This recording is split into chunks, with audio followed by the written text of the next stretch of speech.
Hello everyone and welcome back to the channel. My name's Alex and you are watching BC Adventure. Today we're going to be looking at a Docker application on Unraid called Hoodik, and it is used for basically creating your own publicly accessible cloud outside of your home network, or maybe even just inside your home network if you're trying to easily share files with other computers that maybe don't get along with the SMB protocol like many people run into with using Unraid.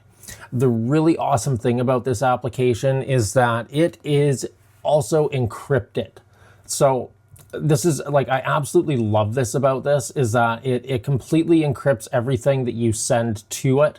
And yeah, it's nice and simple. You don't have to do anything. It supports multi-factor authentication, or two-factor authentication, I should say, and works with any 2FA apps that you may have. It doesn't have to be one specific one. It works with Apple, works with the Microsoft app, Vault Warden, whatever you choose, whatever your cup of tea is, it absolutely works with it. And it also gives you a private key that you can enter if you forget your password. So I've only been playing around with this for a few days now, and I absolutely love it. So yeah, I thought maybe the community would get a kick out of it. And yeah, so what we're going to do in this video is we're going to install the application.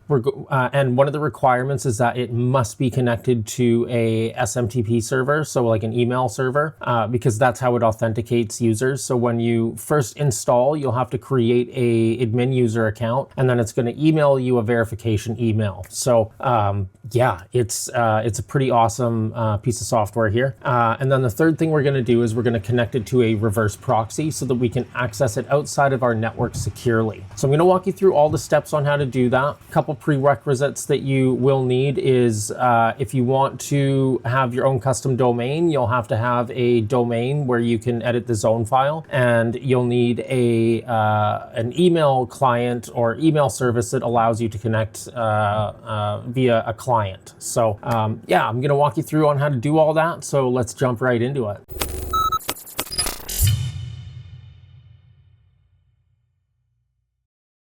All right, so to get started, we're going to head on over to our apps tab in Unraid, and we're going to scroll down, and currently it's in the top trending apps. So because I had it previously installed, it's giving me the actions menu, but we're going to go ahead to just click install here. And then first thing I want to point out is that it will create a new folder in your shares. And before you start using it, we're going to have to go in and change something really quickly if you're using a cache drive. Next, in order for this to properly install, we actually need to set up our domain email address. So let me just pull up mine here, and I've got my settings all ready to copy over.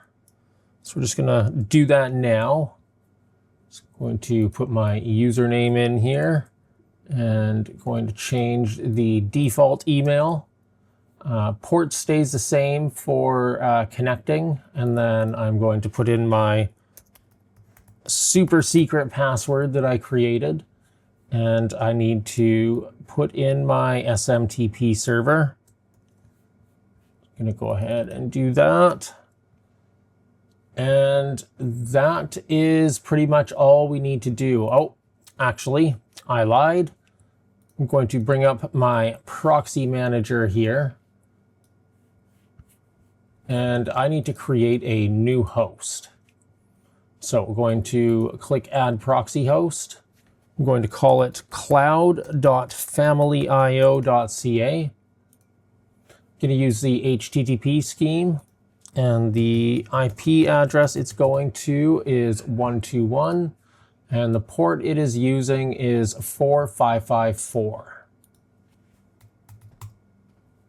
Going to come over here to SSL, and I am going to request a new SSL, and agree and save. Now I've already created this domain on my zone editor. So if you do have a domain host, you'll have to go about doing that however you choose to do so, or how they allow it. But in my case, I've already created it. And go back to our container here, and now I'm going to update this to cloud.familyio.ca, and the app client URL is just going to be the same, so we're going to copy and paste that over. We don't need to fill this out. That can stay the same. And then we're going to click apply. It's going to go ahead and download the repository from the repository, which it's only a 17 megabyte application. So very, very lightweight, especially for the features that it has. I'm going to click done, and we are going to go over to Docker. And we do see that it is up and running. Yep, good to go. We're actually going to stop it though.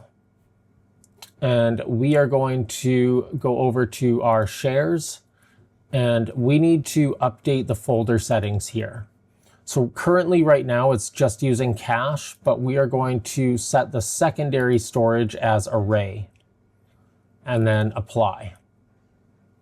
This way it copies over to the cache so you get your best speeds, and then whenever you have your mover settings set up for, it'll then move those files over to your spinning Rust drives. Okay, so that's done. We'll go back to Docker, and we're going to start the application, and then we're going to open the web UI. Now it is saying that the application is, currently right now it's using a self-signed SSL. We can go ahead and click visit website.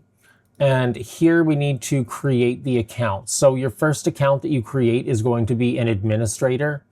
So make sure you do that right away. So I'm going to use my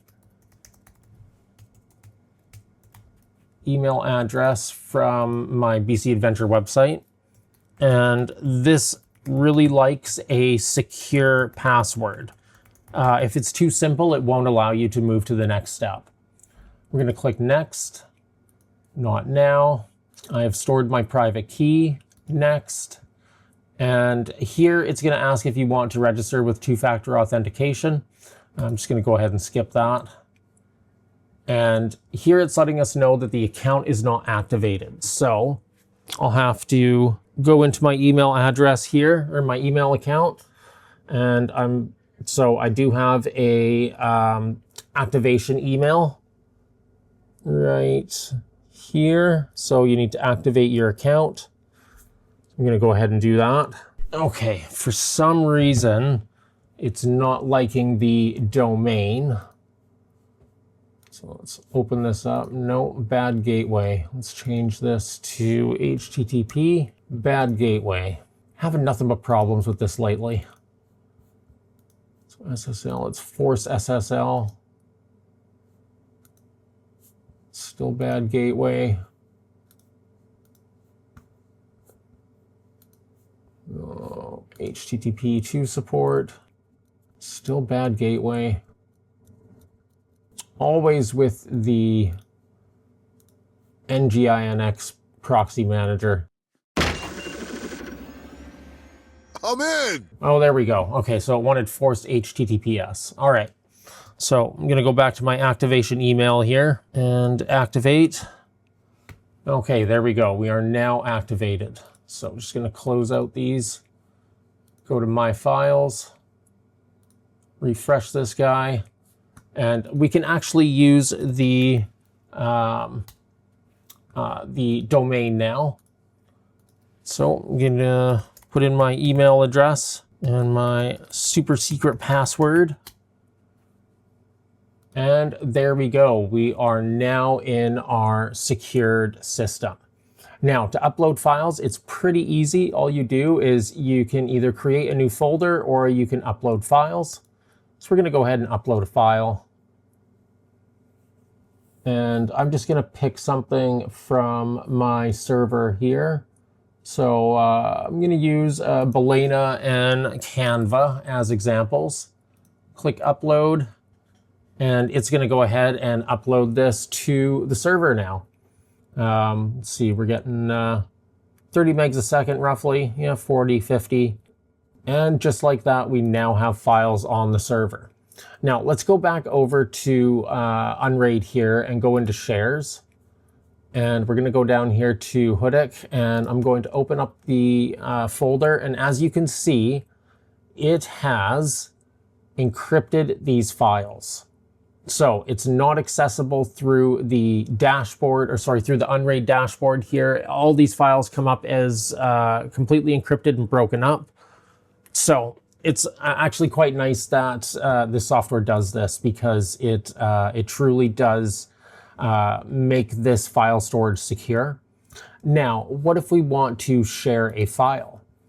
So if we click over here on the three dots, we can select public link, and we can create a link. And here we can see that it's created a link here. Now, if we copy this to the clipboard, let's open up a new private window. And we will paste in this link. And here we see that the file is Canva, universal.dmg. No preview available for it. We can pull up the file info. Has a public key letting you know that it is signed and encrypted. And if we want to download it, we just click the download link here, and it's going to go ahead and download it to our applications, or to our downloads folder on your system. So in my case, it's sitting right here. This is pretty easy to get set up. It's very, you need very minimal knowledge in order to get this up and running. Yeah, it's super simple and very lightweight, yet a powerful file sharing system. So let's go over here to My Account. You can get your public key from My Account here. It lets you know how big your share folder is, where it stores all the data you upload. So in this case, it's 325 megabytes, and it's let us know that there's 2 files in there. Lets us know our email address we've signed in as, and we can change our password and enable 2-factor authentication. It also lets us know where we've last logged in from. Now, if we go down here to app settings, we can enforce email activation. So in order to actually get logged in, it would require that you do accept the activation email. You can whitelist email addresses or blacklist email addresses. And here we can allow registration to new users, so making it open to the internet if you wanted to host a file sharing service, which I do not recommend on Unraid.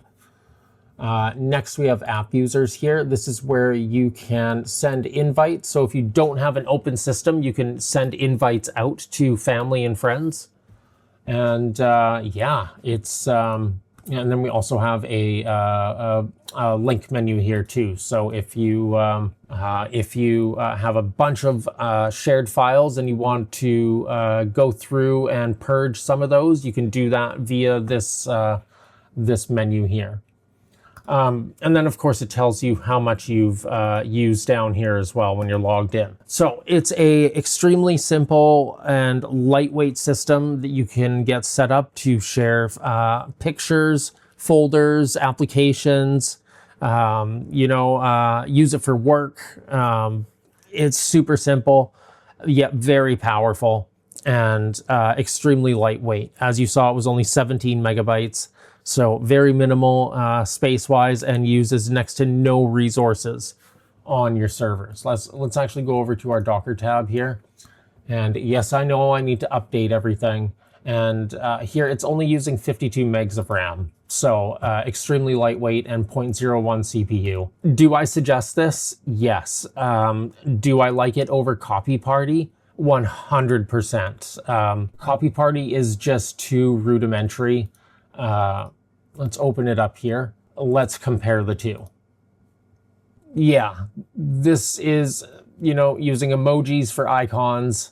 I don't fully grasp Copy Party yet. On the creator's website, they said that they were going to be doing an updated user interface, but I have yet to see that through any of the updates I've done. But I do keep it around because it may come in handy in the future, so you never know. And then NGINX Proxy Manager, just to go over the settings that we set up here. We'll go over here to edit. So under the scheme, we're setting it as HTTPS. And then for SSL, we're forcing SSL and we're enabling HTTP2 support. and that will get your instance up and running so that you can access it over the internet. Now, I'm not going to leave this open because I've shown my public key and some details that make it insecure for me to use this publicly now. So I'm going to go ahead and actually spin this down so none of you get any crazy ideas. I am going to redeploy this, but with a new public key, new username, and different domain name. Yeah, if you have any questions, let me know down in the comments. And I actually have okay, so let's just put it this way. There's been some whining in the comments that I use a Mac computer and I don't use a Windows system as a daily driver. And someone must be here because my dog is going nuts. I just want to clear the air on that a little bit. Currently, I have 3 Windows servers deployed. I have a travel server that's a Windows 10 machine that I bring with me everywhere I go when we travel for more than a day or two. And I basically use that to offload all my pictures and videos that I take while we travel. And then that is tail scaled back to my Unraid server and automatically backs all those files up while we sleep. We also have a Windows 10 machine that the kids use in our living room for homework and their own picture and video editing. And for Christmas, I am actually, let me bring it up here. No, I don't have it open anymore. Let's go over to my eBay account. And I am purchasing 2 of these Dell Wise thin clients because they come with Windows 10 pre-installed, and I'm going to connect them to one of my Windows servers so that I can manage the kids' accounts, make sure they're not getting into anything they shouldn't be. And yeah, so I do use Windows. I do like Windows. I don't have anything against it. I just use my Mac as my daily driver. Now, the reason for that being is that the video editing on it is substantially better than any Windows computer I've used. I prefer Final Cut Pro, which is not a cheap piece of software. And I just like how Mac works. It is, and I never was always this way. I didn't start getting into Macintosh until I think it was about 2015. I ordered 2 MacBook Minis or whatever they were, MacBook Airs off of Newegg, and I fell in love after that because of the simplicity and the ecosystem. You know, it's just my pictures are all in one spot. My music's all in one spot. I don't have to worry about, you know, downloading and managing albums and stuff like that. So, yeah, it's just a lot easier for me. And, you know, everyone in our family has an iPhone. And by the way, this iPhone 17 is absolutely amazing. It's by far been my most favorite phone I've had to date. And yes, I've used Android in the past. I just don't like them. And that started by one of the first Androids I had. I'd open the text message app and it would say force app error close. And that phone went through my coffee table and it is actually still there. I actually have that coffee table in storage with the phone still in it. It was a great centerpiece and talking point, so I never took it out. So yeah. Anyways, I'm going to end the video here. Thank you for watching. Please let me know if you have any questions down in the comments. If you have a video suggestion, please head over to bcadventure2015.ca. There's a contact form where you can suggest a video idea. And don't forget to join the Discord server. And I'm going to end the video on this note because you did see me struggle with the proxy manager there for a bit. Tech isn't perfect and neither am I. Do with that as you will, but I will never say I'm an expert on any of this. I learn as I go and I always leave my errors in, and it's to let you guys know that things do happen and, you know, just work through them and you'll prevail in the end and be that much more knowledgeable as you move forward. Excited for the holidays coming up here, and my 60-day jellyfin video will be coming up in the next week or two. And I do have a couple video suggestions that I am going to be working on in the next few days here. So expect a couple uploads in the next few weeks. And one of the things I was actually thinking of doing was a Christmas live stream. So if that's something you think you'd be interested in, let me know. You know, I know a lot of people out there are alone on Christmas and, you know, have family abroad or don't have the means to travel for Christmas. So if you would like to see a Christmas live stream where we just kind of shoot the shit with each other and get to know one another as a community, please let me know. I'd be more than happy to do that. And yeah, you know, I do have my family here. I'm blessed in that sense, but you know, they could do without me for a few hours, you know, to do a live stream for the community, because this channel wouldn't be what it is now without the community out there. So thank you all. I appreciate you all, and I will catch you in the next one. Take it easy, everyone.